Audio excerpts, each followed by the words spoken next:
Nako, eto na mga kababayan, good news, bistado na. Congressman Ropos Rodriguez, Ramil Madriaga is a polluted source. Ayan na. Lumalabas na mga kababayan ang katotohanan at ang Kongreso, ang Kamara, ang House of Representatives nataranta. Nako, yan po ang ating aalamin sa video ito mga kababayan. Pero bago po natin simulan to, palike naman po ng video ito, malaking tulong po yan. Maraming salamat po. At eto nga, bago po natin pasadahan yan mga karibyo natin, eto unahin po muna natin itong mga nagte-trending na mga balita dito sa social media. Nakakahiya itong mga congressman. Yan o, biruin mo Ito po yung mga binoto ninyo kasi hindi naman namin binoto to. Okay, kung kayo man po ay bumoto sa mga katulad nitong mga congressman na ito, nakakahiya. Biruin mo, sa Senado nagdala pa ng piatos. Ano talaga sila naka-prepared po yung kanilang mga props. Kaso nga lang hindi sinipot ni VP Sara. prepared si Jokno, si Dilima, si Ngiwi, nagdala po ng piatos. Tapos sasabihin nyo magiging patas ang labanan dyan sa House of Representatives. Tapos itatabi nyo pa. Ganyan ang mga hinayo pa kayo tapos itatabi nyo pa si BP Sara. Alam nyo kung bakit gusto nilang galitin si BP Sara, no? Gusto nilang inisin. Ito nga rin ang naano ko na parang iniisip ko, baka hindi talaga sumipot si BP Sara dahil baka hindi siya makapagtimpi at masumbag, masuntok, ang mga pagmumukha nito. Pag eto nasuntok ni BP Sara sa pagmumukha, talagang baka matuwid na ang mukha nito. Diba? Biruin mo, nagdala sila ng mga piatos, kung ano-ano pa, diba? Tapos, ipapatabi mo kay BP Sara. Diba? Yung seating arrangement nila, nasa tabi ni BP Sara.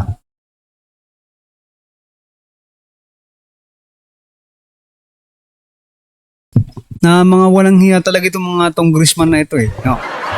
Ito pong naging komento ng ating mga kababayan. Sabi po dito, Arnel, mga iyakin nyo endorser of piatos, no?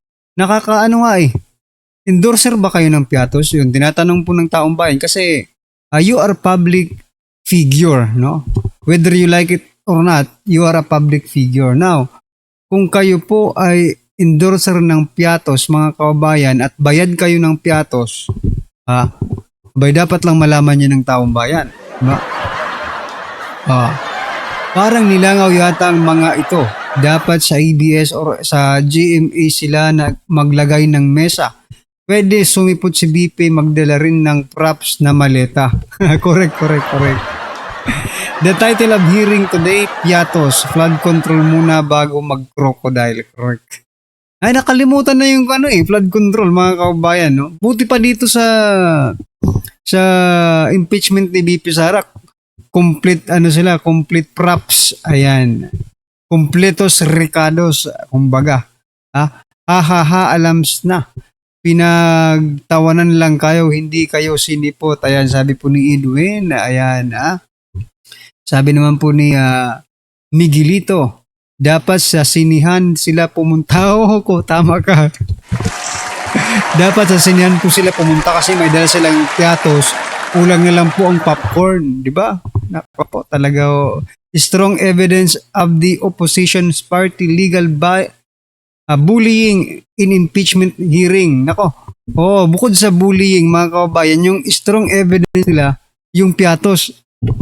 Piatos yung nila Nako, kapag eto sa loob-loob ko ngayon, iniisip ko, paano kaya kung malaman nila na yung confidential fund ni BBM, no? Hindi lang piatos ang nakalagay. Diba? Kasi, I'm pretty sure, may mga rin yan may mga piatos-piatos din yan, mga codename din yan, kasi hindi mo talaga ilalagay sa isang confidential information ang totoong, diba? Pangalan ng source mo, parang pinatay mo na rin siya. Pag ganun ang ginawa mo, di ba? Anyway, ano po ang inyong opinion dyan mga kababayan dito po sa pagdadala ng piatos ng mga hinayupak na ito? Just comment down below. Pero eto, bago po natin i-play yung video, eto ha, may nag-attorney, may nag-abogado kay Madriaga. Oh, sa katauhan po ni Representative Joel Chua, ha? Tinutulan ang pag-cross-examination ng mga abogado ni BP Sara sa mga witness. Ayan na. Gusto sanang i-cross-examination ni BP Sara, ng kampo ni BP Sara si Madriaga, mga kababayan, yung talaga bang totoo? 'Di ba? Yung kanyang mga sinumpaang salaysay. Pero sabi ni Chua, hindi pwede. Ha? Oh, kami lang ang pwedeng mag cross-examination diyan. Kami lang kasi yung mga question nila favorable to Madriaga, 'di ba? Ganun ang mangyayari pag sila lang ang nag-cross-examination. Not unlike kung sa kampo ni BP Sara kasi talagang dudurugin ang credibility niyan. Pero buti na lang nandyan po si Congressman Rocos Rodriguez ha. Mamaya ipapakita po natin yung video. Pero basahin muna natin yung mga naging komento ng ating mga kababayan. Sabi po ni Elbert, isa din tong abnormal. Totoo. Rules of Kangaroo Court, Maleta Court, Crocodile Court, at iba pa. O, kasi sabi po dito ni Chua, yung rules of impeachment lang daw o yung rules ng members, no, ng Injustice Committee diyan sa House of Representatives ang masusunod. Wala nang iba.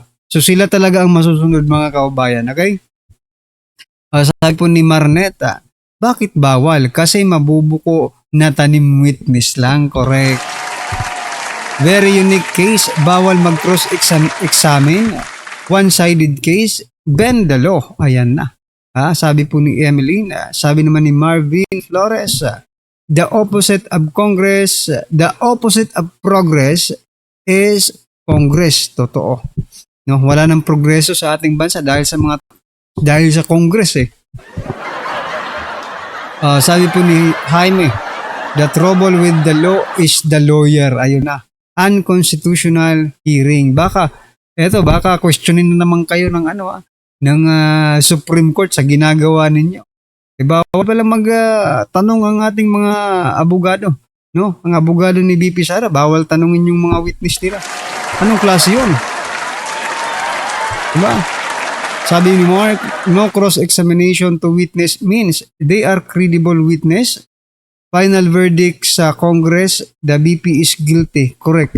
Yan na po talaga ang maging kalalabasan nito. Guilty talaga si BP Sara pagdating dito sa House of Representatives. Bakit? Walang karapatang ipagtanggol ang kanilang sa mga witness, di ba? Paano pala kung nagsisinungaling ang witness? Paano lalabas ang katotohanan, di ba? Yun lang mga kababayan, hindi talaga lalabas ang katotohanan dito sa ginagawa nilang hearing kasi parang controlled environment, di ba? Biruin mo sa witness bawal magtanong, bawal mag-cross-examine yung mga abogado ni BP Sara. Sa sitting arrangement, doon pinaupo si BP Sara sa kung saan mga kalaban niya, di ba? Katabi ng kalaban niya. Hindi ba parang controlled environment po ang House of Representatives wherein pag sinabi natin controlled environment, no? Parang parang math, no? Perfect science. 1 plus 1, 2 talaga yan, no? There is no other option kundi 2 talaga. Ibig sabihin, the result, mga kabayan, ng hearing na ito is, given na yung result, no? Alam na nila yung result, predicted na po nila yung result. With educated guess, mga kababayan, na talagang magigilty, no? Dito po sa House of Representatives, si BP Sara. Nako po, bistado agad kayo. Diba? Anyway, ano po ang inyong masasabi dyan mga karabyo natin? Eto, pasadaan na po natin itong video na kung saan sumabog naman po sa galit itong si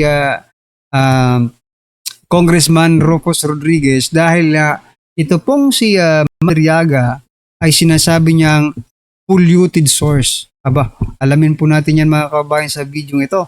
Eto na po. Ramil Madriaga is a polluted source.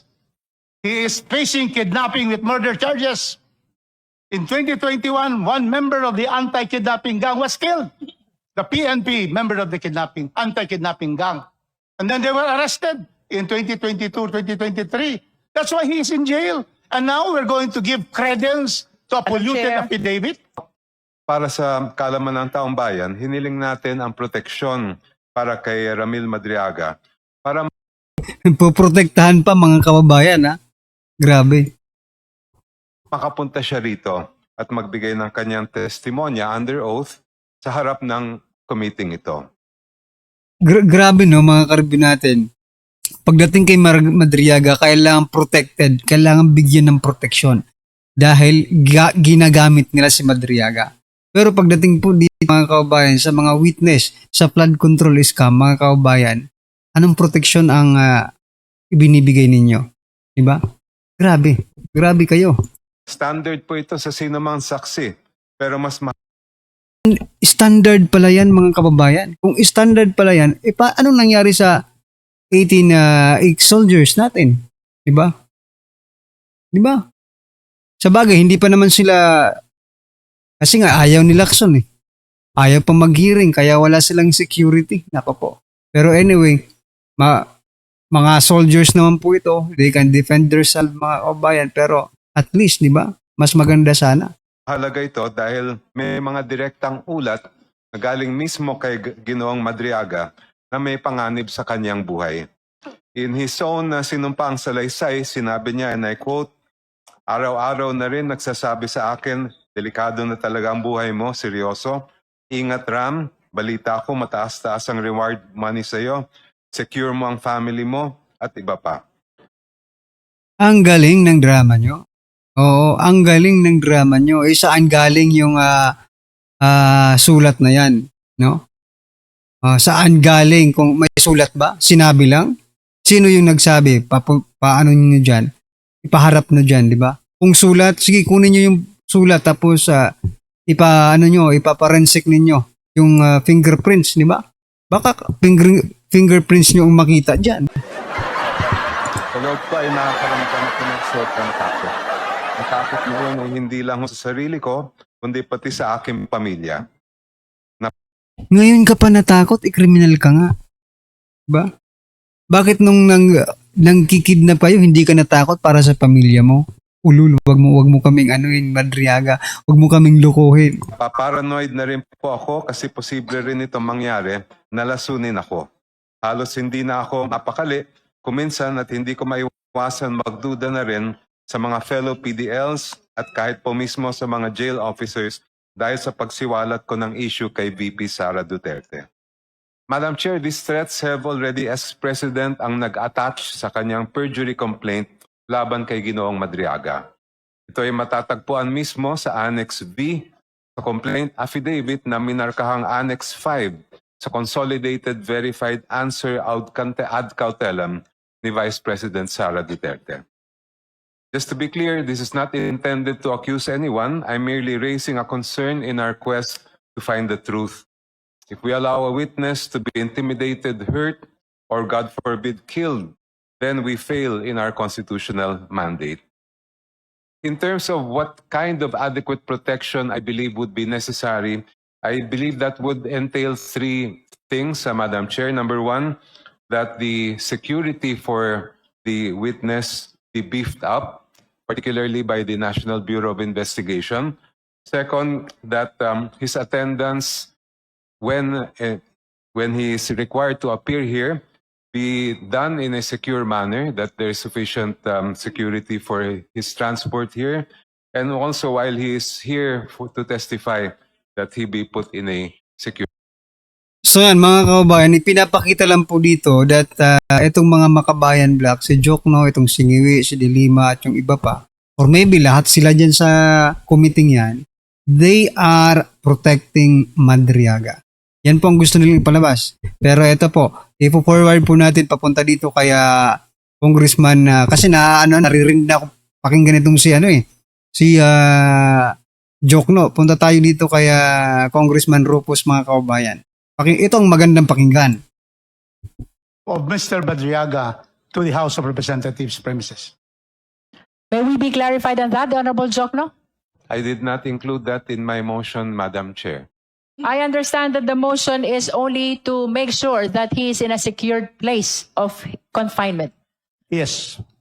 Madam Chair, it has already been stated that the Honorable Director of NBI has already assigned personnel to watch 24 hours. Mr. Madriaga in Camp Bagondiwa. In fact, the jail superintendent has already stated that Madriaga has been transferred to a solitary cell so that there'll be no other people there that will endanger his life. And so, Madam Chair, with the presumption, Madam Chair, of regularity of functions and that our witnesses will be fully protected, there's no need for this motion. Secondly, Madam Chair, Ramil Madriaga is a polluted source. He is facing kidnapping with murder charges. In 2021, one member of the anti-kidnapping gang was killed. The PNP member of the anti-kidnapping gang. And then they were arrested in 2022, 2023. That's why he is in jail. And now we're going to give credence to a Madam polluted Chair. affidavit. Point of order. No, There Madam is a Chair. point of Let order, us clarify, Honorable we're trying to Rodriguez. protect somebody who's a polluted source. In fact, in Madam the Chair, cases of the Honorable Supreme Court. Rodriguez, there's a point of order. Thank you, Madam Chair. Let's hear the point of Premature. order. The Honorable De Lima Madam is Chair, I recognized. submit that it's clearly premature for anyone to raise an issue of credibility on the part of the intended witness. Alam mo, Dilima, yan, nabubulol ako sa sobrang excited kong magsalita dito kay Dilima, no? Kasi, speaking of credibility, you are the number one. Na walang credibility, Dilima. Sa lahat ng nakaupo dyan, no? Although yung mga kasamahan mo wala ring credibility, but, no? Sa lahat po ng nakaupo dyan na nagsasalita, si Dilima na siguro ang pinakawalang credibility. Pangalawa kay Trillanes, mga kababayan. Di ba? Tapos sasabihin mo, wala premature yan. Walang premature yan. Yan nga talaga ang totoo eh. Di ba? Totoo naman yung sinasabi ni Congressman Rodriguez eh. Di ba?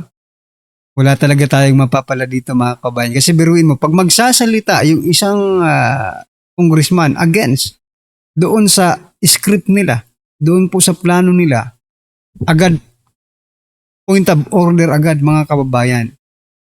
Tapos, iba na naman ang magsasalita or magsalita ulit, point of order ulit. Saan tayo patungo dito mga karibin natin? Kung gusto po nating ilabas ang katotohanan, pagsalitain nyo naman. Diba? Pagsalitain nyo naman.